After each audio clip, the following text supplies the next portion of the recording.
Kwa wiki unaweza ukapigwa hata mara 2. Mara nyingi sana tunaenda ofisi za mitaa. Wakati tunaendelea kutekeleza jukumu hili la kutoa elimu ya msaada wa kisheria katika kata ya Kingale, tulienda kwa ajili ya kwenda kutoa elimu na kutatua migogoro mbalimbali kwa mujibu wa ratiba ambao tulikuwa tumejipangia kwa ajili ya kuwafikia wananchi na kuwahudumia. Tukiwa katika kata hiyo, tulipata kesi moja ambapo tulielezwa kwamba kuna mwananchi ambaye alikuwa akinyanyaswa na mume wake. Basi mara moja tuliwasiliana na kiongozi wa eneo husika ambaye alikuwa ni mtendaji wa kata hiyo, ambaye kweli alithibitisha kwamba kuna mwanamke mmoja ambaye alikuwa ananyanyaswa na mume wake.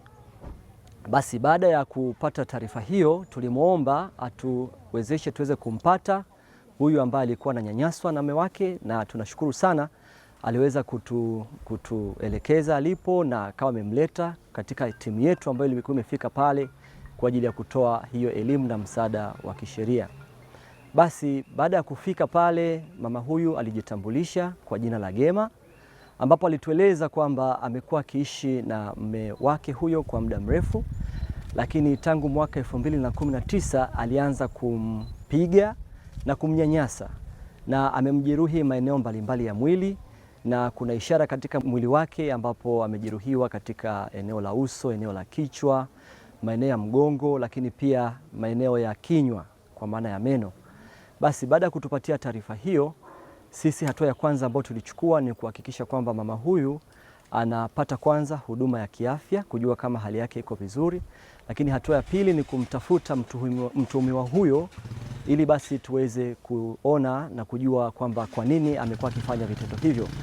Baada ya kumpata mtuhumiwa huyo, tulibaini kwamba amekuwa akifanya vitendo hivyo mara kwa mara, na mara kadhaa kuna watu wamechukua juhudi ya kumweleza kwamba hivyo vitendo havifai na hataki kuvifanya, lakini amekuwa hakizingatii kabisa swala hilo.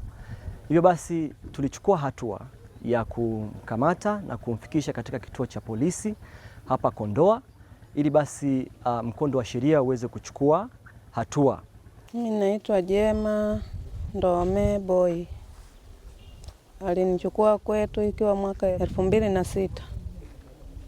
Tukawa tunaishi ndo hivyo, saa zingine unapigwa, saa zingine haupigwi. Sasa ilipofika 2019 aliongeza vipigo na kunipa majeraha sehemu za kichwani, kunitoa meno, mgongoni mafimbo, mguu kaniumiza, ndo hapa umekuwa kilema. Haya, baada ya hapo tulikuja paka huku polisi, akaja kumdhamini kama ndo hivyo, akasema tutayamaliza nyumbani. Baada ya kuenda nyumbani sikuona kilichoendelea. Huyu ni mkorofi, hata kama asubuhi tu amjala chochote. Ukidai tu hela ya matumizi, ukimwambia leo hatuna hata mafuta ya mboga, anakuambia mimi nachukulia hela wapi?